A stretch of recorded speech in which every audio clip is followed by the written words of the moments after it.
Lorsque je suis venu vers toi, Samaritain, j'étais couverte honte, tu m'as tendu la main,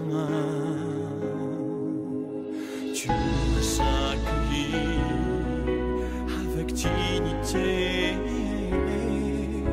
J'avais le ventre vide et tu m'as donné du pain pour me nourrir, tu m'as rassasié, tu m'as donné de quoi me désaltérer. Quand les montagnes s'éloigneraient, quand les collines chancelleraient, quand les montagnes s'éloigneraient, Dieu fera tout comme il promet. Mon amour et mon amour ne s'éloignera loin de toi. Mon amour et mon amour ne s'éloignera loin de toi. Je vais vous partager comment je suis venue au Seigneur, plutôt comment le Seigneur m'a attirée à lui. Avec mon mari, nous avons été à une réunion et mon mari a été touché par le message qui a été apporté. Moi non, parce que le message parlait de quelqu'un qui était pécheur, quelqu'un qui ne marchait pas droit comme le Seigneur voulait. Et puis moi je disais non, moi je n'ai rien à me reprocher, je suis bien. Mon mari a besoin du Seigneur, moi j'en ai pas besoin. Ce temps se faisant, j'allais quand même aux réunions.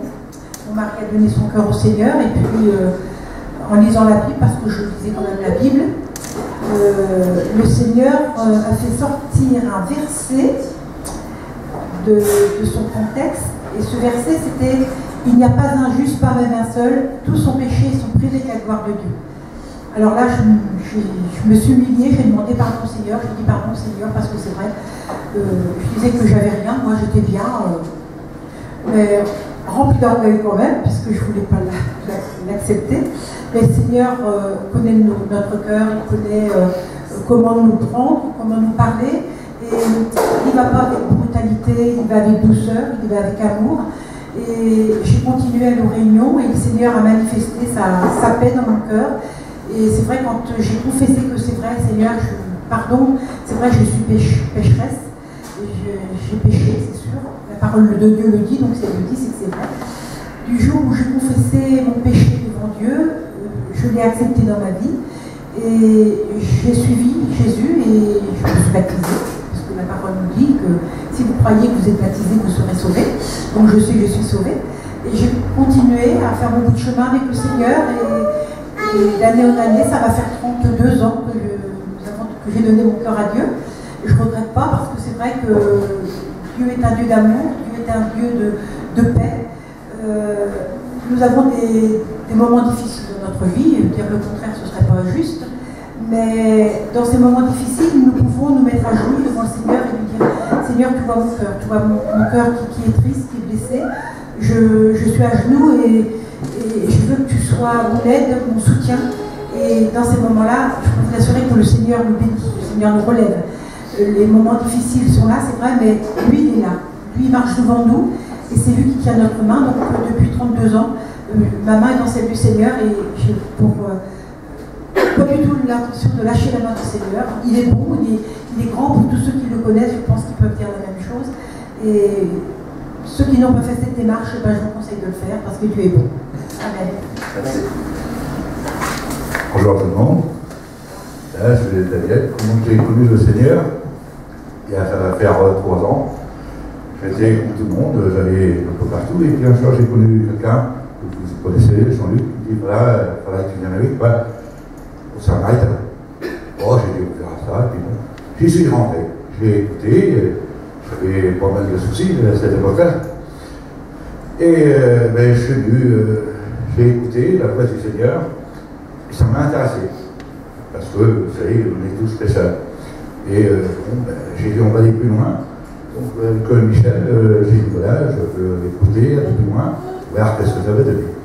Et j'ai été jusqu'à mon baptême, qui s'est très bien passé, et j'ai eu des gros trucs. J'ai demandé au Seigneur que j'avais beaucoup de choses que j'avais fait, que je voulais qu'il me pardonne. Il m'a pardonné, et j'avais Amen en même temps. Et j'avais dans ma santé, qui n'était pas ça. Partout où j'allais, j'avais une dépression, j'avais tout. J'ai beaucoup prié le Seigneur, je lui ai demandé de me sauver. Et à partir d'aujourd'hui, ça va faire 3 ans, je ne prends ni comprimé, ni plus rien, ni point des nerfs, ni pour les cœurs, ni tout ça. Deuxième chose, que j'ai dit merci au Seigneur, oui, que le Seigneur est toujours là. J'ai eu quelques soucis dans le boulot, j'ai fait 2-3 prières, j'ai prié comme je pu, je ne sais pas, pour un manuel de lecture. J'ai demandé et le Seigneur m'a offert une place. Je suis parti 9 mois dans le Gers, sans problème. Tout a été merveilleux, je suis revenu. J'ai redemandé au Seigneur, voilà, je suis là, je n'ai plus beaucoup de boulot. Et le Seigneur m'a encore aidé. Il m'a donné 1 an à la mairie de Fécamp en contrat. Donc, merci Seigneur. Donc, je dis, il faut croire le Seigneur, il faut l'aimer, il faut tout lui donner. Et voilà. Comme ça s'est très bien passé. Et moi, j'ai confiance au Seigneur et j'y resterai tous les jours. Amen. Amen. Oui, ça fait 41 ans que je suis le Seigneur et je ne suis pas déçue, je n'ai jamais été déçue. Moi, j'ai connu le Seigneur à travers une dure épreuve. Enfin, mon mari m'a quitté, j'étais toute seule avec mes 2 enfants. L'usine où j'ai travaillé venait de fermer, donc divorcée, toute seule, chômage. Et j'ai tombé dans une déprime où je voulais tout casser. Et un jour, je me suis dit, mon mari, enfin mon ex, parce qu'on faisait construire une maison quand il m'a quitté. Et j'ai dit, il n'aura pas la maison avec, parce qu'il m'a quitté pour une autre, il n'aura pas la maison. Alors j'ai pris les enfants, j'ai dit, on s'en va, on va dans la maison, donc à la poêlée, pour tout ce qu'il faut, et on se brûle dans la maison. Mais j'étais partie, et en route, je ne sais pas pourquoi, je pense que c'est le Seigneur qui m'a dit ça, il m'a dit non, va avant dire au revoir à ta belle-mère, qui était là. J'ai dit à mes enfants, on va dire au revoir à mémé avant, qui était la mère de mon ex, de Robert Malin. Et dans notre fête, ce frère-là, le Seigneur lui avait parlé, lui avait dit, il faut que tu ailles chez ta mère, il y a quelque chose. Puis Viviane a dit, non, on n'ira pas, on a été hier, on ne va pas y retourner aujourd'hui. Et il a dit oui, le Seigneur m'a dit qu'il fallait que j'y aille. Donc il est allé. Et forcément, quand je suis arrivée, il m'a parlé du Seigneur. Et j'ai dit, bon, j'étais un peu, je l'ai mal reçu, parce que j'ai dit, t'as vu ce qu'il a fait. Et donc, il m'a parlé du Seigneur, et je sais pas, j'ai senti comme une paix, mais alors, tout disparaissait. J'ai eu une paix, j'étais inondée de sa paix, de sa présence, et j'ai accepté le Seigneur. Et depuis, je sais que je ne regrette jamais. Tout a été, je veux dire, le Seigneur a tout arrangé. J'ai jamais, non, j'ai retrouvé du travail, je n'ai jamais manqué de rien. Et puis le Seigneur nous bénit tous les jours. On peut dire que chaque jour, quand on le suit, j'ai eu aussi des problèmes aussi. Dernièrement, je me suis remariée, mon mari a eu une grave maladie. J'ai même dit au Seigneur, si tu m'enlèves mon mari, je te quitte, je ne te fais plus confiance. Et le Seigneur m'a montré que non, au contraire. Depuis que mon mari est décédé, je pense que je suis encore plus avec lui. Je lui fais plus confiance, je ne l'abandonne pas, je ne l'abandonnerai jamais, et je suis très heureuse maintenant. Merci Jésus. Voilà, j'aimerais dans cette soirée poursuivre avec cette pensée que nous avons pu partager dimanche après-midi dans notre réunion d'évangélisation. Et qui consistait donc à comprendre le langage de notre Dieu. Et ce langage de Dieu est aussi également pour nous, Église de Jésus-Christ, le moyen que le Saint-Esprit nous a laissé pour nous comprendre un peu mieux les uns les autres dans cette communion fraternelle en Jésus-Christ. Donc le langage de Dieu nous concerne à nous aussi, Église de Jésus-Christ. Et pour cela, donc, je vous invite à suivre avec moi une première lecture dans la première lettre de l'apôtre Paul aux Corinthiens, au chapitre 1, verset 10. 1 Corinthiens, chapitre 1, verset 10. Et nous lisons ceci. « Je vous exhorte, frères, par le nom de notre Seigneur Jésus-Christ, à tenir tous un même langage et à ne point avoir de division parmi vous, mais à être parfaitement unis dans un même esprit et dans un même sentiment. Amen. Amen. » Voilà ici, frères et sœurs, un texte qui nous éclaire sur la nécessité indispensable de tenir tous un même langage. Mais avant d'aller plus loin, j'aimerais qu'ensemble nous puissions nous pencher sur ce que signifie le langage en général. Le langage, c'est la capacité de se faire entendre et comprendre par le moyen de la parole que notre bouche peut exprimer. Et à ce sujet, pour nous, enfants de Dieu, au-delà de notre propre parole humaine, l'Éternel a déposé sa parole sur notre bouche afin que nous puissions parler de sa part pour que ceux qui nous entourent puissent comprendre la volonté de Dieu pour leur vie sur cette terre, n'est-ce pas? Et c'est ce qui sera dit du prophète Jérémie dans son livre au chapitre 1er, verset 5. « Avant que je t'eusse formé dans le ventre de ta mère, je te connaissais. Et avant que tu fusses sorti de son sein, je t'avais consacré. Je t'avais établi prophète des nations. Et je répondis, ah Seigneur éternel, voici, je ne sais point parler, car je suis un enfant. Et l'Éternel me dit, mais ne dis pas je suis un enfant, car tu iras vers tous ceux auprès de qui je t'enverrai, et tu diras tout ce que je t'ordonnerai. Ne les crains point, car je suis avec toi pour te délivrer, dit l'Éternel. Puis l'Éternel étendit sa main et toucha ma bouche. Et l'Éternel me dit, voici, je mets mes paroles dans ta bouche. Regarde, je t'établis aujourd'hui sur les nations et sur les royaumes pour que tu arraches et que tu abattes, pour que tu ruines et que tu détruises, pour que tu bâtisses et que tu plantes. Amen. Voilà ici l'histoire d'un homme de Dieu appelé Jérémie, que nous connaissons pour la plupart d'entre nous, lequel vécut dans une des périodes la plus sombre de l'histoire du peuple d'Israël, lequel s'était détourné des lois de Dieu. Jérémie était un jeune homme conscient de son manque de maturité, d'expérience, d'éloquence même, un peu comme Moïse qui avait sa langue embarrassée. Mais l'Éternel étendit la main, toucha la bouche de Jérémie et y mit des paroles divines. Et c'est ainsi, frères et sœurs, qu'il persévéra malgré les persécutions. Il souffrit cruellement de l'opposition faite à l'œuvre de l'Éternel par ses concitoyens, membres du peuple élu, mais le prophète s'en remit au jugement divin. Et avec amour et fermeté, il dénonça le péché de son peuple et l'engagea à la repentance à travers les paroles que Dieu avait déposées dans sa bouche. Et nous remarquons ici, frères et sœurs, que le langage de Dieu, la parole de Dieu, est celle tout d'abord qui remet de l'ordre là où Satan a semé le désordre. Et c'est ce que Dieu fit tout d'abord au commencement de toute chose, par le moyen de sa parole, par le moyen de son langage. Dans le livre de la Genèse, au chapitre 1, verset 1, il nous est dit ceci, au commencement, Dieu créa les cieux et la terre.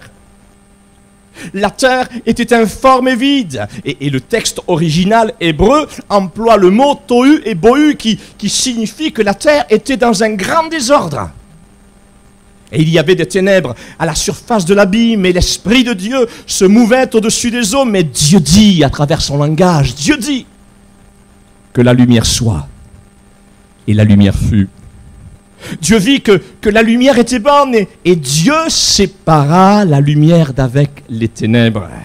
Dieu appela la lumière jour, et il appela les ténèbres nuit, et ainsi il y eut un soir, et il y eut un matin, et ce fut le premier jour. Amen.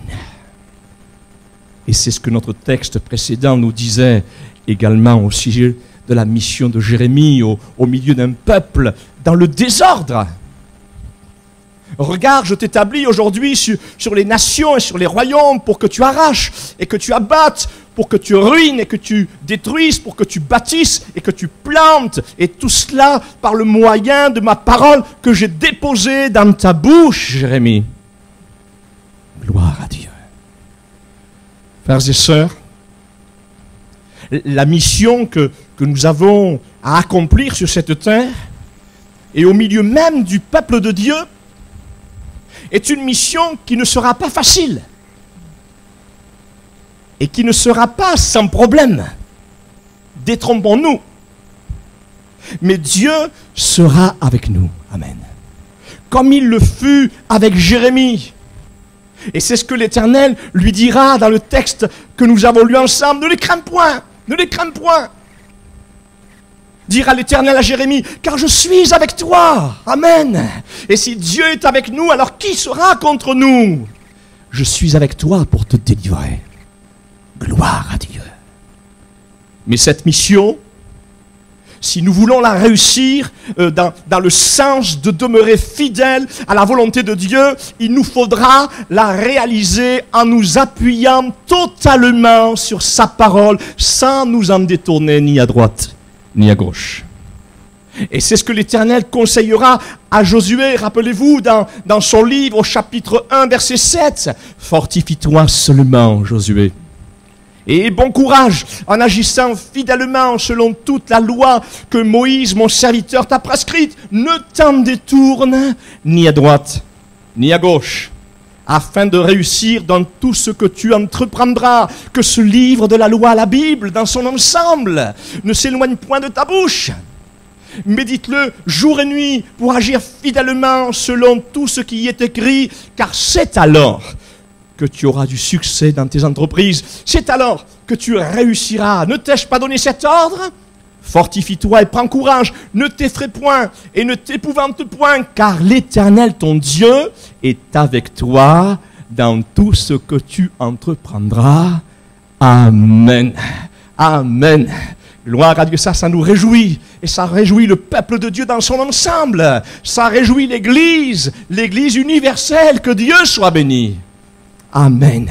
Oui, Dieu veut faire de nous des Josué, frères et sœurs, dont le nom signifie l'Éternel est salut. Il désire faire de nous des gagneurs d'âme, des Josué, des gagneurs d'âme. Il désire également faire de nous des Jérémie, lequel fut un modèle de fidélité et d'intégrité à la parole de Dieu au milieu du peuple de Dieu. Et c'est ce que Paul dira à Timothée dans sa première lettre, à Timothée au chapitre 4, verset 12, que personne ne méprise ta jeunesse ou ta vieillesse aussi. Hein?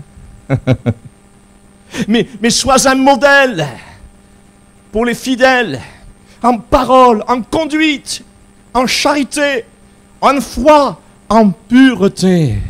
Alors ne t'effraie point, Église du Samaritain. Ne t'effraie point, Église universelle de Jésus-Christ. Ne t'effraie point et ne t'épouvante point, car l'Éternel ton Dieu est avec toi dans tout ce que tu entreprendras, dans la mesure où ce livre de la loi ne s'éloignera point de ta bouche. Amen. Gloire à Dieu. La parole de Dieu. Le langage de Dieu. Il est beau le langage de Dieu. Le langage de Dieu, la parole de Dieu sur notre bouche, dans notre bouche, le langage de Dieu. Voyez-vous, frères et sœurs, si Dieu nous a exhortés à tenir un même langage selon sa parole, c'est parce qu'il sait. Il le sait, parce que Dieu sait toutes choses, n'est-ce pas? Il sait que cela sera la cause majeure de certaines divisions dans le corps de Christ, son Église. Et je parle ici de l'Église universelle de Christ. Et c'est ce que notre texte d'introduction disait. Je vous exhorte, frères, par le nom de notre Seigneur Jésus-Christ, à tenir tous un même langage et à ne point avoir de division. Et que de division! Aujourd'hui, au sujet de cette parole de Dieu, au sujet de ce livre, que de division au sujet de la Bible. Et tout cela parce que plusieurs ont déserté le langage de Dieu pour adopter un langage qui surtout ne doit pas déranger nos propres pensées et notre propre mentalité. Ils désirent seulement un langage qui doit être toujours agréable aux oreilles. Et c'est ce que nous dira la deuxième lettre de l'apôtre Paul à Timothée, inspirée par le Saint-Esprit. Il nous avertira en disant ces paroles au chapitre 4, verset 1er, concernant ceux qui ne veulent plus entendre parler du langage de Dieu. C'est pourquoi, devant Dieu et devant Jésus-Christ, qui va juger les vivants et les morts, et dans la perspective de sa venue et de son règne, je te le recommande solennellement, proclame la parole. Amen. Insiste, que l'occasion soit favorable ou non. Convainc, réprimande, encourage par ton enseignement, avec une patience inlassable aussi. Car le temps viendra où les hommes ne voudront plus rien savoir de l'enseignement authentique. Au gré de leurs propres désirs, ils se choisiront une foule de maîtres à qui ils ne demanderont que de leur caresser agréablement les oreilles. Ils détourneront l'oreille de la vérité pour écouter des récits de pure invention. Et voilà, frères et sœurs, dans les temps que nous vivons, des temps où plusieurs ont même une certaine honte de proclamer le langage de Dieu. J'entendais, il y a quelque temps de cela, un prédicateur dire que le mot évangélisation était un terme ringard, un terme démodé, et qu'il fallait même l'exclure de notre langage de peur que les gens soient choqués et ne se convertissent point à Jésus-Christ. Voilà les paroles de ce prédicateur. J'aimerais dire à ce prédicateur, si toutefois il m'écoutait, qu'il devrait lire un peu plus sa Bible, et particulièrement le livre des Actes des Apôtres au chapitre 8, verset 40, où il est dit que Philippe se trouva dans Azote, d'où il alla jusqu'à Césarée, en évangélisant toutes les villes par lesquelles il passait. Et aussi, la lettre de Paul aux Romains, chapitre 1, verset 1, où nous découvrons l'homme de Dieu, sans aucune honte, se présenter comme serviteur de Jésus-Christ, appelé à être apôtre, mis à part pour annoncer l'évangile de Dieu. Amen. Gloire à Dieu. Oui, gloire à Dieu pour le terme évangélisation, qui est tiré du mot évangile, et qui signifie tout simplement la bonne nouvelle de Jésus-Christ, et qu'il ne faut surtout pas proscrire du langage que nous devons tenir de la part de notre Dieu.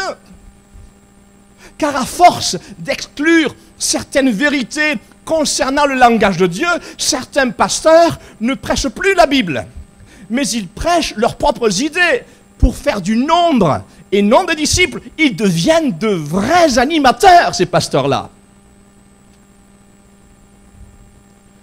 Le langage de Dieu, c'est ce que nous voulons. Amen. Le langage de Dieu, c'est ce que nous voulons de toute chair. Je parle ici de la chair, vous comprenez? Du haut de cette chair, et je parle dans toutes les églises. Je pense que nous voulons entendre, c'est le langage de Dieu. Amen. Je pense, frères et sœurs, aussi, que beaucoup ont renoncé au langage de Dieu pour se fondre dans la foule et passer inaperçus en tant que disciples de Jésus-Christ, et tout cela bien des fois par honte ou bien par peur du qu'en dira-t-on. Mais soyons réalistes selon la parole de Dieu, frères et sœurs. La Bible ne nous enseigne pas qu'on nous déroulera un tapis rouge, même si chez nous il y en a un. Gloire à Dieu. Mais la Bible ne nous enseigne pas qu'on nous déroulera un beau tapis rouge pour annoncer le langage de Dieu, pour annoncer l'évangile de Jésus-Christ. Ce beau tapis rouge est dressé pour tous ceux qui veulent accepter toutes sortes de courants spirituels. Mais la Bible déclare que pour tous ceux qui voudront vivre pieusement en Jésus-Christ, ils seront persécutés de différentes manières. Et c'est ce qui se passa pour l'apôtre Paul, lequel fut persécuté de différentes manières à cause du langage de Dieu qu'il détenait dans sa bouche. On disait de lui qu'il était le chef d'une secte. Alors, voyez-vous, ce n'est pas d'aujourd'hui ce genre de persécution dont nous aurons à faire face. Et c'est ce que nous lisons dans le livre des Actes des Apôtres, au chapitre 24, verset 5. Nous avons trouvé cet homme, en parlant de l'apôtre Paul, qui est une peste, qui excite des divisions parmi tous les Juifs du monde, qui est chef de la secte des Nazaréens. Et toujours dans le livre des Actes des Apôtres, au chapitre 24, verset 14, Paul se défend en tenant ses propos. Je t'avoue bien que je sers le Dieu de mes pères selon la voie qu'ils appellent une secte, croyant tout ce qui est écrit dans la loi et dans les prophètes. Et pour terminer, dans le livre des Actes des Apôtres, au chapitre 28, verset 22, les Juifs de Rome posent une question à l'apôtre Paul. Nous voudrions apprendre de toi ce que tu penses, car nous savons que cette secte, en parlant de l'évangile de Jésus-Christ, rencontre partout de l'opposition. Gloire à Dieu pour l'opposition. Et Paul leur annonce la bonne nouvelle de Jésus-Christ. Amen. En leur démontrant par les Écritures que Jésus-Christ est celui qui avait été annoncé par tous les prophètes et toute la parole de Dieu. Oui, frères et sœurs, le langage de Dieu, la parole de Dieu ne fera pas toujours l'unanimité parmi les hommes et parmi les femmes de ce monde. Détrompons-nous. C'est une parole, c'est un langage qui malheureusement sera encore combattu comme cela a été dans toutes les générations. Rappelez-vous des disciples et des interdictions que les chefs religieux leur imposèrent pour qu'ils ne parlent plus au nom de Jésus. Mais le Saint-Esprit les fortifia. Amen. Amen. Et les encouragea. Nous avons un esprit qu'ils n'ont pas. Amen. Que Dieu soit béni. Nous avons l'Esprit de Dieu avec nous. Et le Saint-Esprit les fortifia et les encouragea à continuer à propager la bonne parole de l'évangile de Jésus-Christ, à propager le langage de Jésus-Christ. Et c'est ce que nous rapporte le livre des Actes des Apôtres au chapitre 4, verset 29. Et maintenant, Seigneur, vois leurs menaces et donne à tes serviteurs d'annoncer ta parole, ton langage, avec une pleine assurance, en étendant ta main pour qu'il se fasse des guérisons, des miracles et des prodiges par le nom de ton saint serviteur Jésus. Et quand ils eurent prié, Amen, gloire à Dieu, quand ils eurent prié, le lieu où ils étaient assemblés trembla. C'est ce que Jean-Pierre nous rappelait la dernière fois. Et ils furent tous remplis du Saint-Esprit et ils annonçaient la parole de Dieu avec assurance. Amen. Et c'est ce que le Saint-Esprit veut faire également dans cette soirée, frères et sœurs. Dans chacune de nos vies, c'est ce que le Saint-Esprit veut faire dans chaque église locale. Gloire à Dieu, il veut nous fortifier, il veut vous fortifier afin qu'avec assurance, nous puissions continuer notre mission dans ce pays, dans cette ville et ailleurs. Car il y a dans ce monde un peuple qui connaît le langage de Dieu, heureusement, parce qu'elles savent reconnaître la voix du bon berger. Et il nous faut aller les chercher là où ils se trouvent. Que Dieu soit béni. Et c'est ce que Jésus dira dans l'Évangile selon Jean, chapitre 10, verset 1er, texte avec lequel je voudrais terminer dans cette soirée. En vérité, dira Jésus, je vous le dis, celui qui n'entre pas par la porte dans la bergerie, mais qui monte par ailleurs est un voleur et un brigand. Mais celui qui entre par la porte est le berger des brebis. Le portier lui ouvre. Et les brebis entendent sa voix, ils entendent son langage. Il appelle par leur nom, les brebis qui lui appartiennent. Et il les conduit dehors.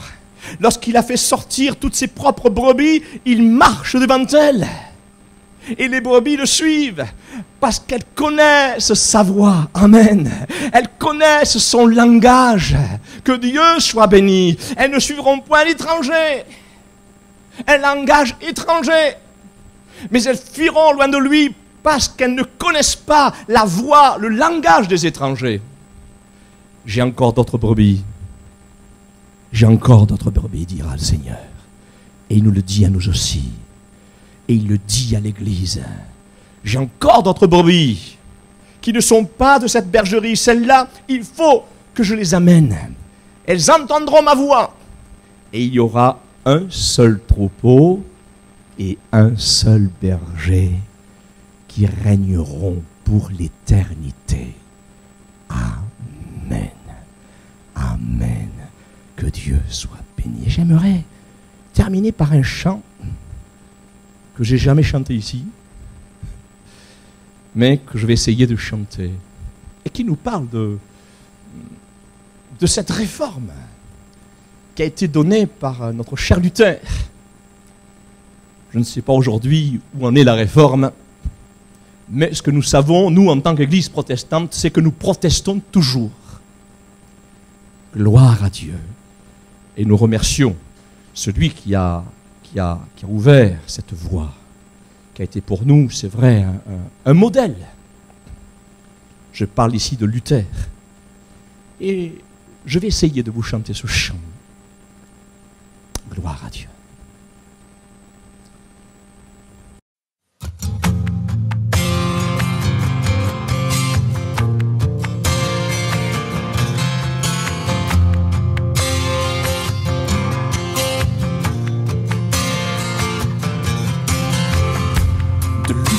Jusqu'à aujourd'hui, bien des tempêtes nous avons subi.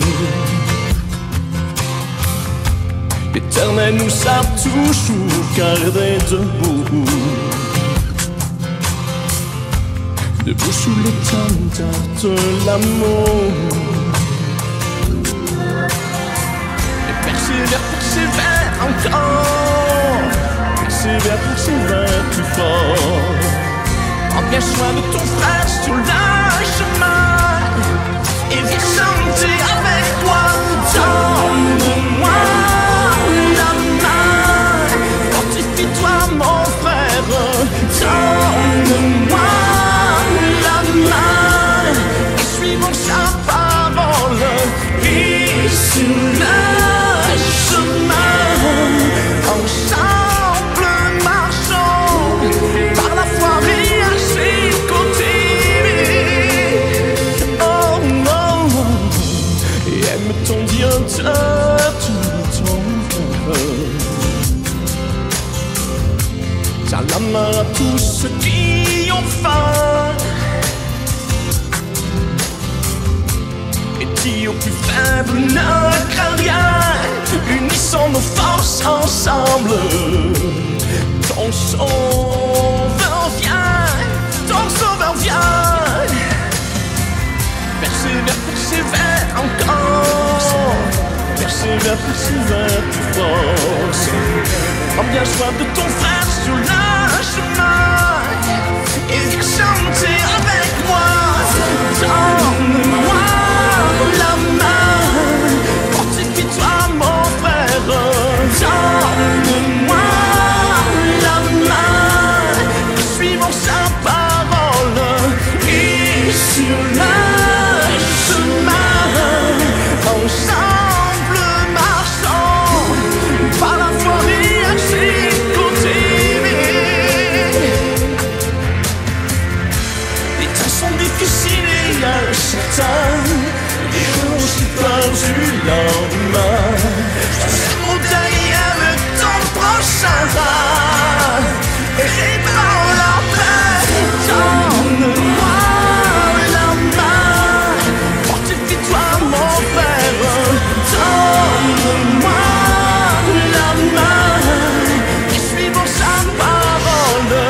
Et sur le chemin, ensemble marchons. Par la foi et à ses côtés. Par la foi et à ses côtés. Donne-moi la main.